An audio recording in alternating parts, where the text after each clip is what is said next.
So, thank you for making that of record. Alam sa kriminal kung saan silang impernong gusto nilang pumunta. Well, Mr. Chair, for the record, You make your own history in this planet. yes, Mr. Yun Chair. ang gusto nilang mangyari. Doon sila sa impyerno at doon tayo magkita. Well, Mr. Chair, wala namang jurisdiction ng Senado sa impyerno. Dito lang sa bansa natin pwede tayong mag-investigate. Ba't doon tayo pupunta? Well, wala po akong ambisyon pumuntang impyerno pa. Pero Mr. Chair, ang hirain punto kita, lang ma'am. nito,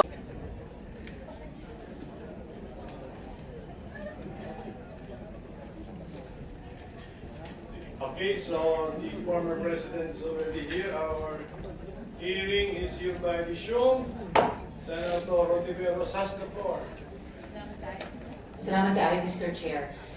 So, i-summarize ko na lang yung unang line of questioning ko. The point of my question tungkol sa assuming responsibility or not kina Kian, Carla Anthony Nunez, itatanong ko rin dapat sa Althea Barbon na 4 years old, at si Carl Arnaiz, at si Reynaldo de Guzman alias Kulot,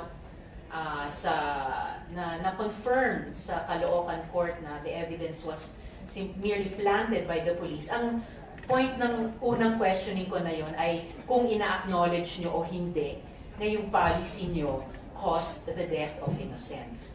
So lastly, Mr. Chair, actually may mga isang dosenang tanong pa sana ako sa dating presidente pero na-high blood yata sila sa akin. So dalawang huling tanong na lang.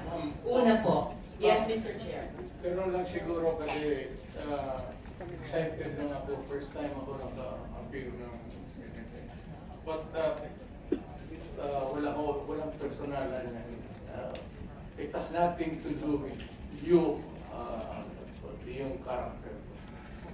Yung boses ko lang kasi excited.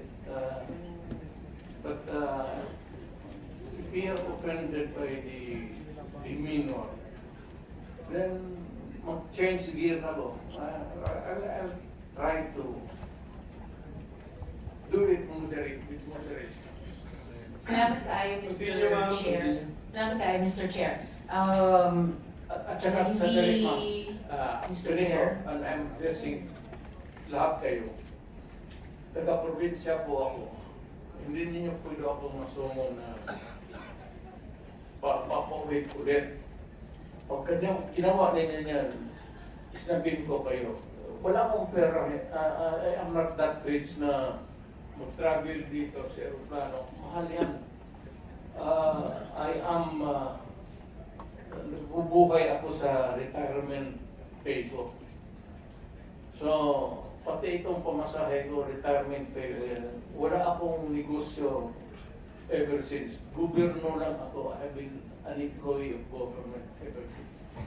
Kaya, I do not have my public life is open to everybody.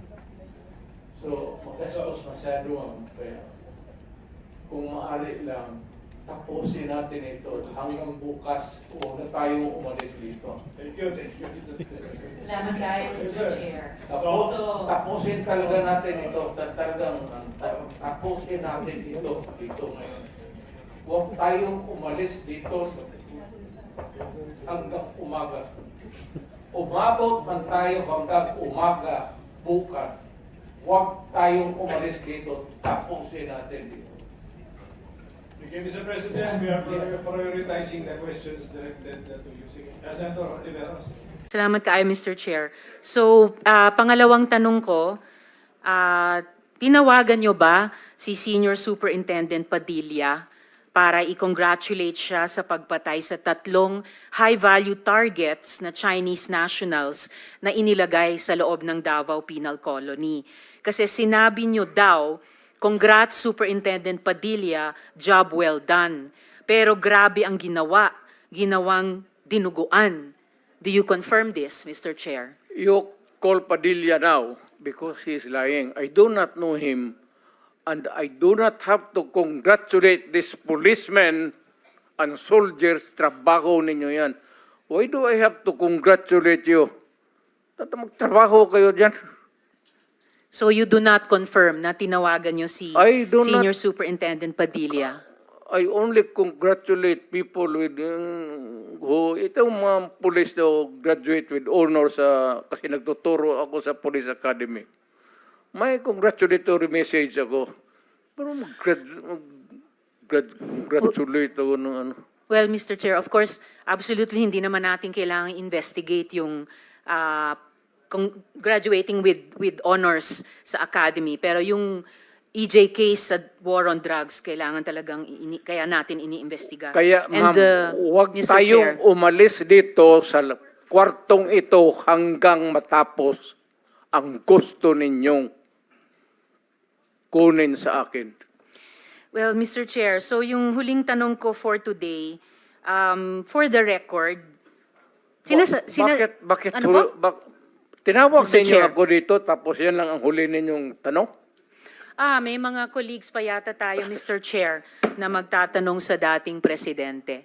So, for the record, sinasabi nyo ba na ang mga drug users at drug criminals ay dinideserve nilang mamatay na lang kaysa pumunta sa jail? O para i-paraphrase ko si Patricia Evangelista, do some people need killing, Mr. Duterte? Ma'am, presidente ako. Nagagastos ako sa gobyerno. Bakit ako magbubuhay sa mga putang inang yan? Kung yung pera na ipapakain ko dyan sa preso, ibigay ko na lang doon sa mga tao dyan sa walang bigas. So, mas okay Walang pong trabaho. patayin sila kaysa Wala ipreso akong pakialam sila? dyan sa kriminal, ma'am. So, thank you for making that of record. Alam sa kriminal kung saan silang impernong gusto nilang pumunta. Well, Mr. Chair, for the record, You make your own history in this planet. yes, Mr. Yun Chair. ang gusto nilang mangyari. Doon sila sa impyerno at doon tayo magkita. Well, Mr. Chair, wala namang jurisdiction ng Senado sa impyerno. Dito lang sa bansa natin pwede tayong mag-investigate. Ba't doon tayo pupunta? Well, wala po akong ambisyon pumuntang impyerno pa. Pero Mr. Chair, ang hirain punto kita, lang ma'am. nito, ang punto lang nito ay nung magsisimula ang anumang police operations, drug-related police operations, supposed to be at sinabi ng mga resource persons, merong pong manual of operations, merong continuum of force sa pag-enforce implement ng police anti-drug operation. So, ang premise is, yun na nga, arrest muna at build the case. Well, Mr. Chair, no, as a final word, I hope and I imagine that the Department of Justice is watching dahil ang daming admissions ng dating presidente involving criminal acts. Salamat kaayo, kasaysayan na lang po maghuhusga. Salamat kaayo, Mr. Chair. Thank you, Senator Mr. Ontiveros. Chair. Yes, go ahead, Mr. President. Nagtataka ako hanggang ngayon ang Justice Department hindi pa nag-file ng kaso hanggang ngayon. Katagal lang. Matagal ako pumapatay ng tao hanggang ngayon hindi pa sila nakapile ng kaso. Mr. Chair, another addition to the list that's growing by the minute. Okay, for the record, Mr. President. wala na tayo Mr. President, for the record, kasi may nagtanong din sa akin Wala. Huwag na tayo magdrama dito. Tapusin na natin itong istorya na ito dito sa Pilipinas. For the record, Mr. President, wala. Kasi naawa ako dito sa mga pulis. Sa totoo lang, naawa ako sa mga pulis, pati sundalo. Kaya ako, akin mind and mind alone.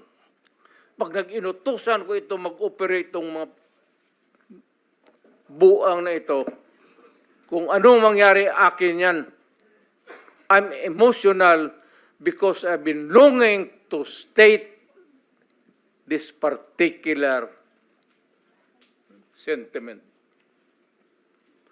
Protektado ko yan sila. Basta in the fulfillment of duty, Mr. Senator, yan sila, naging chief of police yan. Protektado ko ang police pag nagtrabaho in the fulfillment of duty. Pero alam nila ang mga police na pumasok ng kidnapping pull up. Alam nila yung pulis nila, pinatay ko. Thank you, Mr. President. Ako po may tanong din. Pinanood namin yung mga footages mo nung you were President-elect tapos naging Presidente. Meron kayong sinasabing ang reward, iba-iba nga yung amounts, tapos sasabihin nyo parang may encouragement na patayin ang mga kriminal, pero dudugtungan nyo parati sa dulo ng lalo na kung nalagay sa peligro yung buhay ninyo. Okay. So, ito lang po yung tanong ko. So, when you were president, hindi nyo ba po concern na malito yung mga nakikinig sa'yo, na kausap mo mga law enforcers, na may maniwala, lalo na dun sa first part ng sinabi mo at na-confuse na sila sa... Kasi paliko-liko po yung mga pronouncements po ninyo, Mr. President. When you were president, were you not concerned that you will be misinterpreted? Hindi, kasi matagal akong instructor ng pulis eh. Dumadaan ito sa psychiatric, gagastos pa ako ng... When I was also president, may funding ako dito sa mga psychiatric nila. Nandyan yan sa item eh. Hindi naman ito At saka, alam mo, Senator, pag kayo mga mga heinous crime, mga patayan dito, ang presidente o mayor, hindi pwedeng kailangan magbitaw ka talaga ng salita. Putang ina ninyo. Kasi pag hindi, hindi ako na nagyayabang. Look at my city.